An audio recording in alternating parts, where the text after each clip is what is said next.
नमस्कार दोस्तों, मैं मंजू बुर्डक आपका स्वागत करती हूँ आपके अपने चैनल ज्योग्राफी गैलेक्सी पर। तो हम पढ़ रहे हैं राजस्थान बोर्ड की कक्षा 11 की ज्योग्राफी की बुक, जिसमें से हमारा चैप्टर चल रहा था भारत के विभिन्न भौतिक प्रदेश।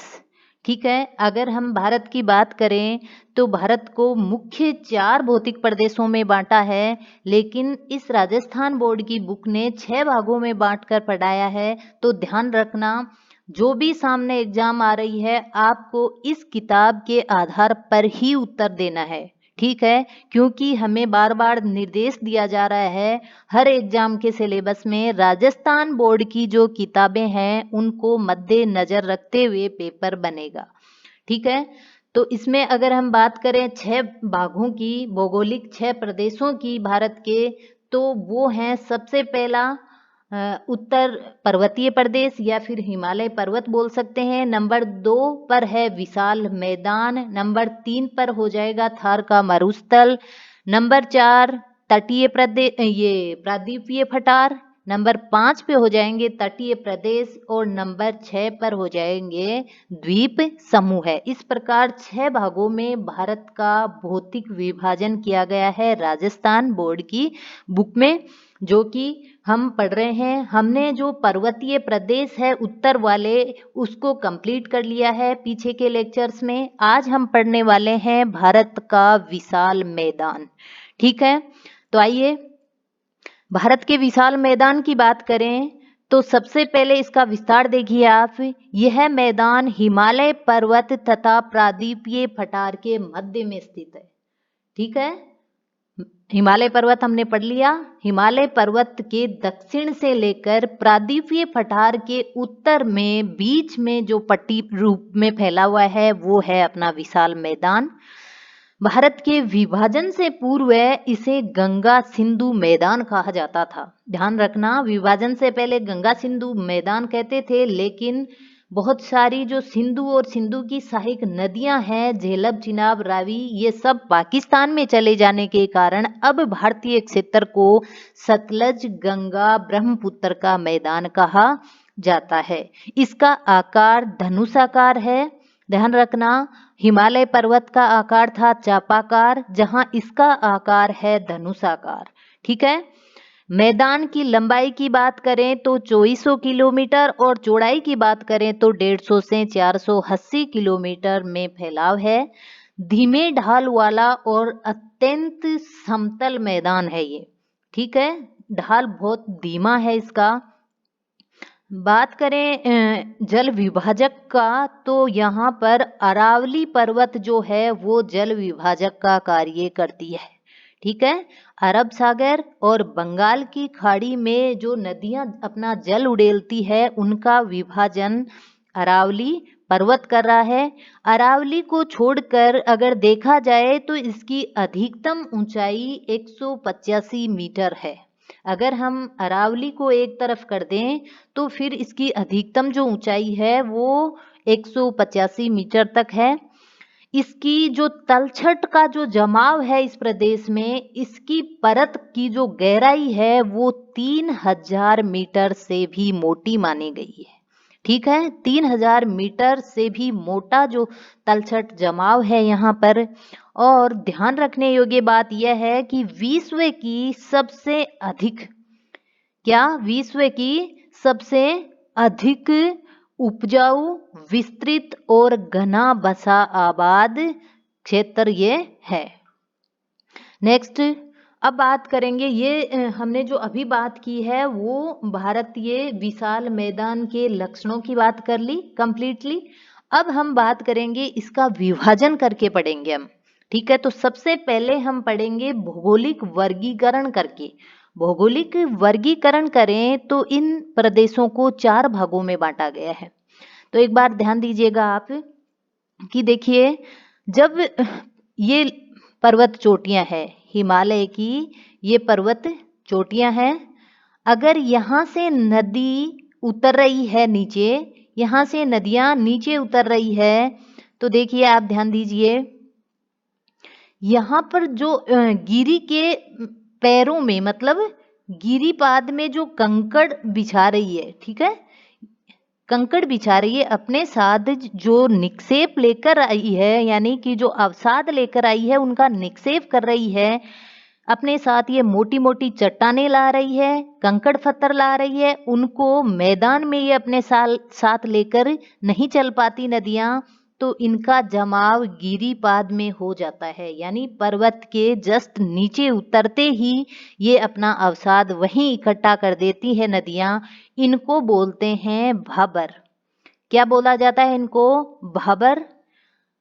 इसके जस्ट बाद में दक्षिण की तरफ जो ही ये कंक्रीट से बाहर जब नदियां निकलती है, कंक्रीट से बाहर नदियां निकलती है, तो ये ऊपर इसका पानी हमें दिखने लग जाता है और धरातल के ऊपर आ जाती है नदियां। इस भूभाग को बोल देते हैं तराई। ठीक है, भाबर के जस्ट दक्षिण वाले भूभाग को क्या बोल देंगे अपन? तराई। अब नदियों ने अपना रास्ता पकड़ा, ठीक है, नदियां चलने लगी, लेकिन कभी कभी इन नदियों में जब बाढ़ आई तो ये दूर तक फैली, दूर तक फैलकर अपना जो बारीक जो कांफ थी या जो कंकड़ पत्थर थे उनको भी इन्होंने इधर उधर जमा कर दिया। ठीक है, अब नदी जा रही है इस तरफ, लेकिन जब कभी बाढ़ के दौरान यहाँ तक इसका पानी आया था, उस दौरान यहाँ जो जमा हुआ था, यानी ये बाढ़ के दौरान ही हुआ था, हर बार यहाँ जमाव नहीं हो रहा, तो जो बाढ़ के दौरान हुआ जमाव है उसको बोलते हैं हम बांगर। क्या बोलेंगे उसको? बांगर। अब नदियां हमेशा बह रही है। अब उन प्रदेशों को याद कीजिए आप जहां नदियां अपना हर बार जब जब यहाँ आती है तब तब नदियां नई मिट्टी बिछा देती है और इस भूभाग को उपजाऊ करती रहती है। तो हर बार हमेशा जहाँ नई कांप बिछाई जाती है उस भूभाग को बोल देते हैं खादर, जो कि सबसे नवीनतम होते हैं। ठीक है, सबसे नवीनतम। बांगर और खादर में खादर नवीनतम और बांगर पुराने प्रदेश हो गए। ठीक है, तो ये चार हैं जो क्रम से हैं, एक के बाद एक दक्षिण में फैले हुए हैं। हिमालय पर्वत की जड़ों में कौन है? भाबर। उसके जस्ट बाद में आ गया नंबर 2 तराई, नंबर 3 पर बांगर और नंबर 4 पर खादर हो जाएगा। इन प्रदेशों को क्रम से पूछा जाता है। दक्षिण से उत्तर भी पूछ लेते हैं, याद रखना, और उत्तर से दक्षिण भी पूछ लेते हैं, तो आप ध्यान में रखना। अब आइए इनकी व्याख्या पढ़ते हैं हम। तो सबसे पहले बात करेंगे हम कि भौगोलिक दृष्टि से 4 भागों में बांटा गया है। भाबर, तराई, बांगर और खादर 4 प्रदेश हैं। भाबर की अगर हम बात करें तो शिवालिक के पर्वतीय क्षेत्रों में सतलज नदी से लेकर तीस्ता नदी तक, ठीक है, शिवालिक के पर्वतीय प्रदेशों की बात हो रही है यहाँ, देखिए आप। और सतलज जो नदी है वहां से लेकर तीस्ता नदी, आपको पता है सतलज नदी का फैलाव, ठीक है, सतलज नदी से लेकर तीस्ता नदी तक भाबर फैले हुए हैं, जिनकी चौड़ाई की हम बात करें तो 8 से 16 किलोमीटर की चौड़ाई में फैलाव है। कृषि की दृष्टि से अनुपयोगी है, जैसा कि मैंने अभी आपको बताया कि यहाँ नदियाँ अपना जो चट्टानी चूर्ण लाती है वो गिरिपाद में जमा करती है। नदियाँ कुछ टाइम के लिए यहाँ गायब हो जाती है, क्योंकि मोटी मोटी चट्टानें लाती है अपने साथ, तो उनके अंदर बहने लग जाएगी, आपको बाहर से दिखाई नहीं देगी कि यहाँ नदी भी है क्या। जस्ट ये चट्टानी चूर्ण खत्म हुआ और नदियां धरातल पर आई और हमें दिखाई दी, उस प्रदेश को फिर हम तराई बोल देंगे। तो बात हो रही है भाबर प्रदेश की। ये कृषि की दृष्टि से अनुपयोगी है, और यहाँ अगर हम कुछ वृक्षों की बात करें तो बहुत लंबी जड़ वाले वृक्ष यहाँ पाए जाते हैं, क्योंकि कमजोर या छोटी जड़ वाले वृक्ष यहाँ कामयाब नहीं होते इन पत्थरों में। ठीक है, नंबर अब 2 आया है तराई प्रदेश। ठीक है, कौन सा? तराई प्रदेश। ये भाबर के जस्ट दक्षिण वाला मैदानी भाग है। भाबर प्रदेश का भूमिगत जल प्रवाह फिर से धरातल पर प्रकट होता है। यहाँ ये दलदली क्षेत्र होते हैं, ठीक है, सॉरी, ये दलदली क्षेत्र होते हैं। इस प्रदेश में सघन वन होते हैं, लंबी घासें होती है। घासों के भी नाम दिए गए हैं, कांस और हाथी घास। यहाँ से भी ध्यान रखना, क्वेश्चन पूछ लिया जाता है कई बार, कांस और हाथी घास क्या है? तो तराई प्रदेश में पाई जाने वाली घासें। यहाँ वन्य जीव भी मिलते हैं। ठीक है, ये दलदली प्रदेश है। यहाँ पश्चिम भाग में अगर बात करें तो वर्षा की कमी है।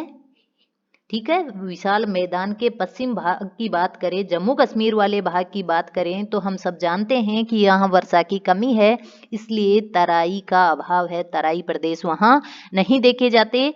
और फसलों की बात करें तो यहाँ जूट आदि की कृषि के सफल प्रयास किए जा रहे हैं। ओके, नंबर तीन पर बांगर प्रदेश आ गया। यह प्राचीन तलछट वाला प्रदेश है। जैसा कि हमने अभी देखा है कि ये प्राचीन तलछट वाला निर्मित और उच्च मैदान बांगर कहलाते हैं, जहां नदियों के बाढ़ का जल हर बार नहीं पहुंच पाता। ये उत्तर प्रदेश के उत्तरी पश्चिमी भाग, ध्यान रखना, उत्तर प्रदेश के उत्तरी पश्चिमी भाग तथा उत्तरांचल में अधिक पाए जाते हैं। ओके, अब नेक्स्ट है खादर प्रदेश।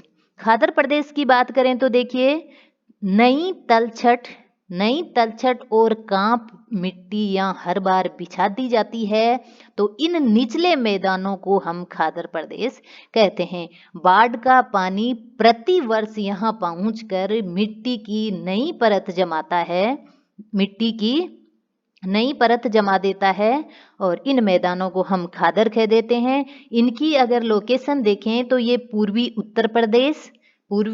उत्तर प्रदेश, झारखंड, बिहार और पश्चिम बंगाल में मिलते हैं। ठीक है, ये हो गए हमारे चारों भौगोलिक प्रदेश किसके? विशाल मैदान के। अब बात करेंगे हम प्रादेशिक वर्गीकरण की। देखिए, प्रादेशिक वर्गीकरण में बात की जाए तो सतलज नदी से पूर्व की ओर ब्रह्मपुत्र नदी की घाटी तक फैलाव है विशाल मैदान का।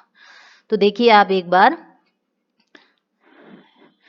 जैसे कि हिमालय पर्वत की अगर हम बात करें तो कुछ यूं है।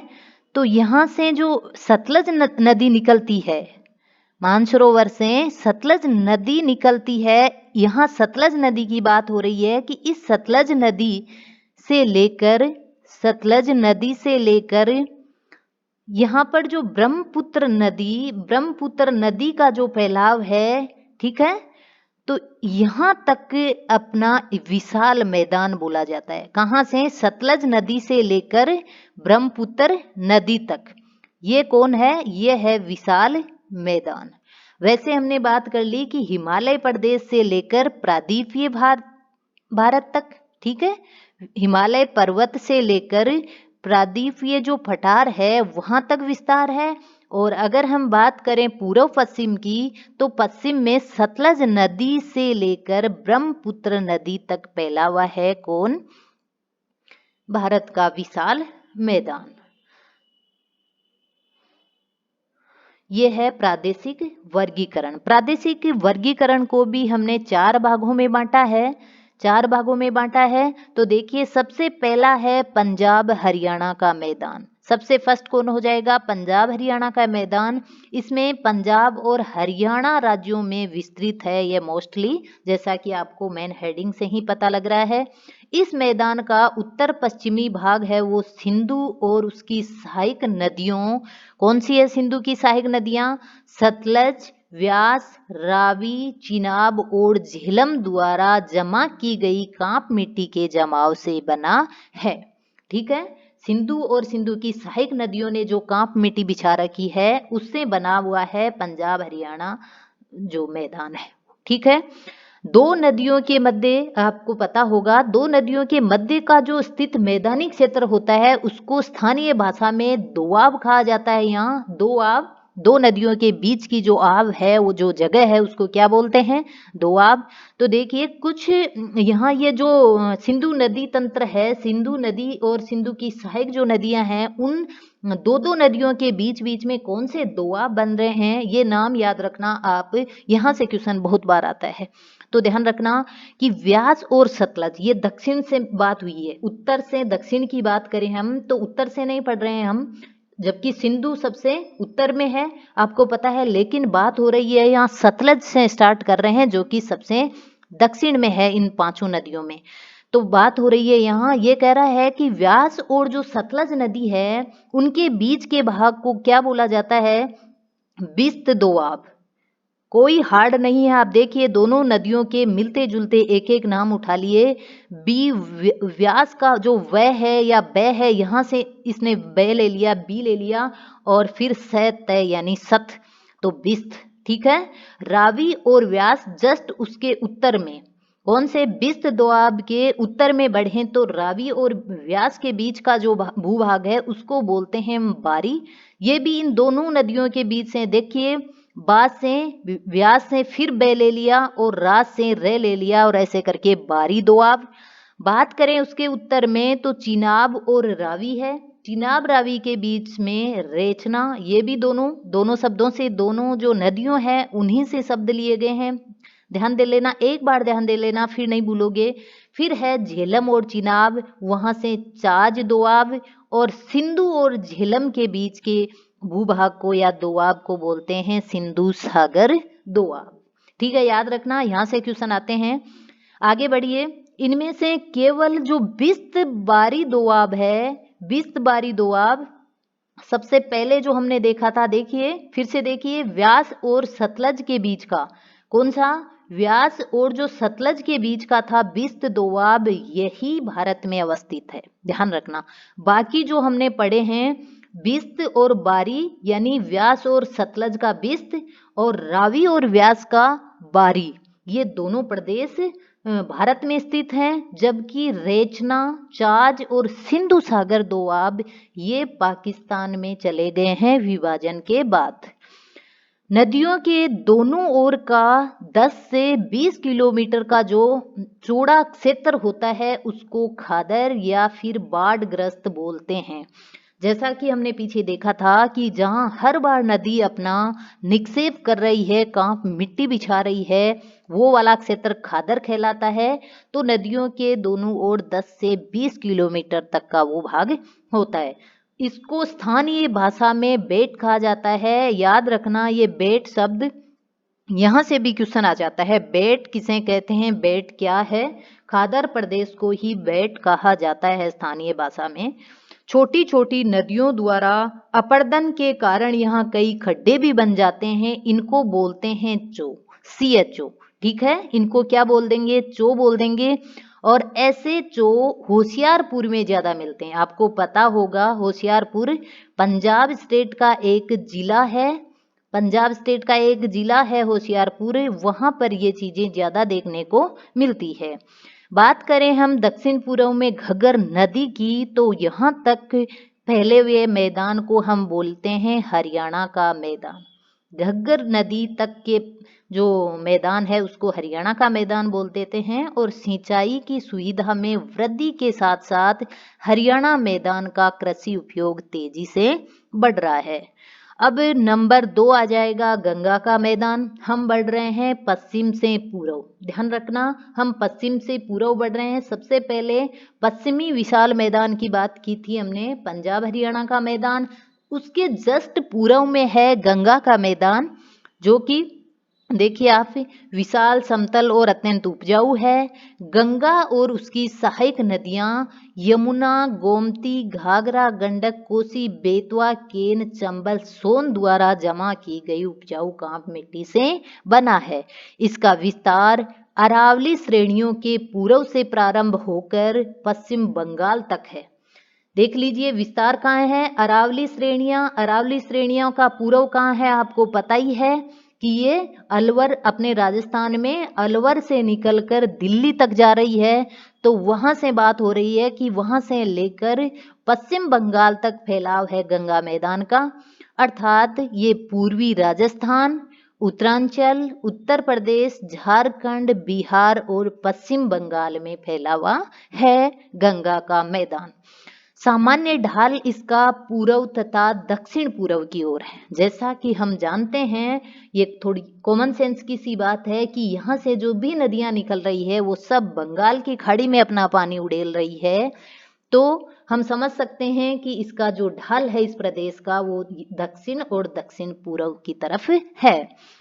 इस मैदान में खादर और बांगर भूमियां मिलती है। बांगर प्रदेश अर्थात उच्च वाले जो शुष्क प्रदेश, छोटे छोटे टीले नुमा, स्थानीय भाषा में इन बांगरों को यहाँ भूड़ कहा जाता है।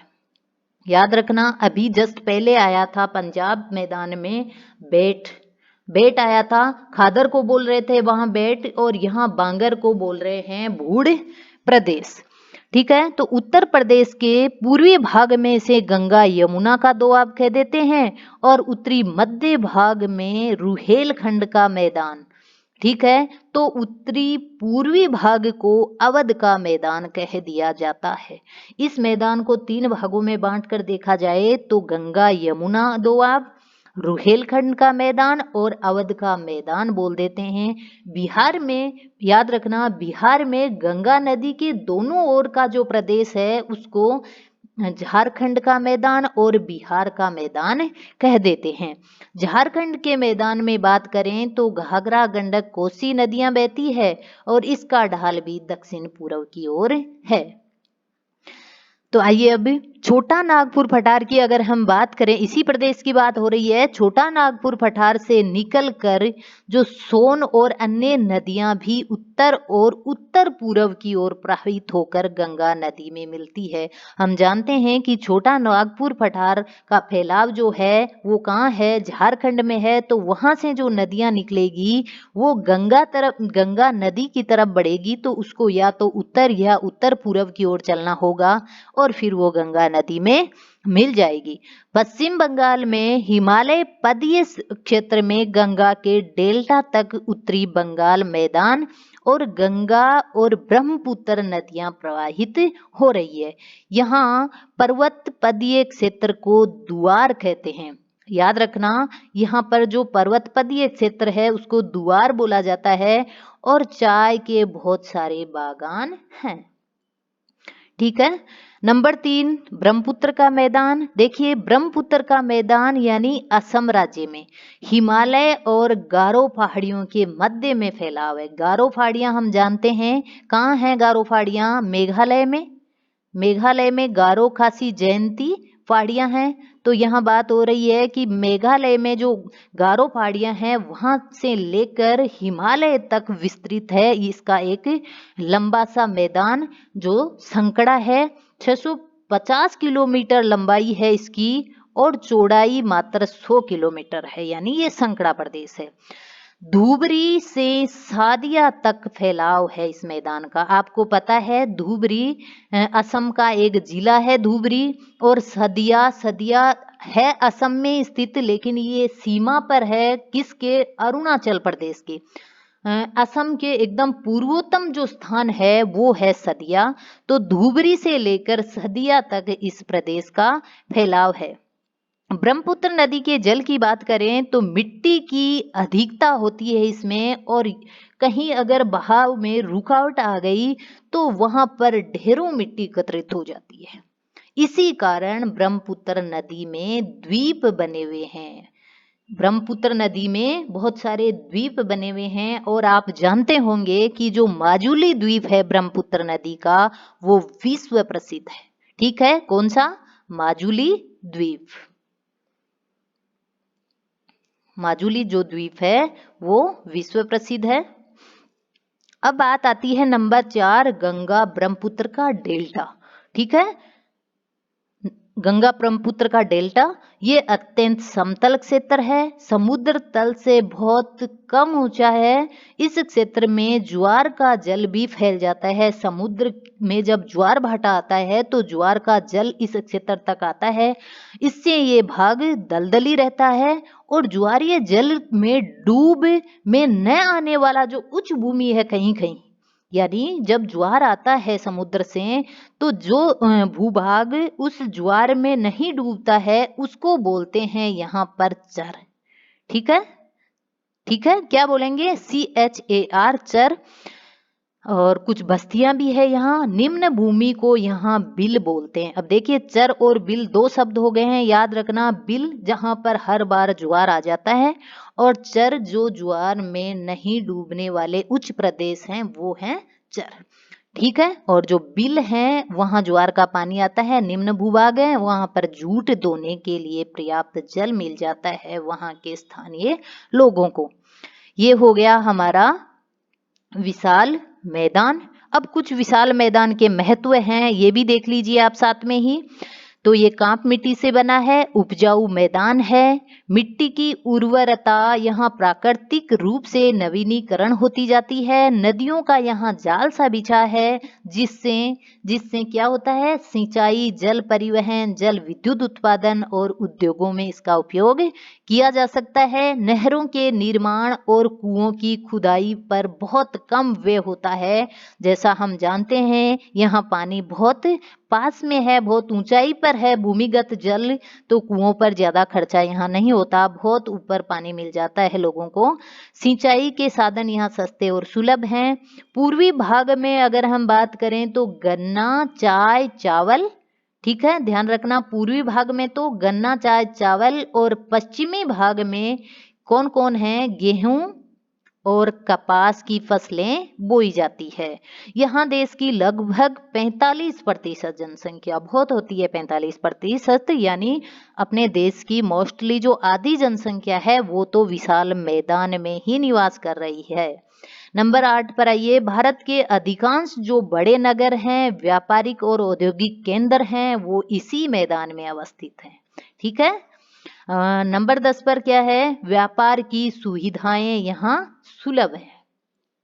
व्यापार की सुविधाएं सुलभ हैं, और विभिन्न सुविधाओं के कारण इस क्षेत्र में औद्योगिक जो प्रगति हुई है, यानी जो औद्योगिक प्रगति है उसको प्रोत्साहन मिला है, और यहाँ पर कई दर्शनीय स्थल भी हैं।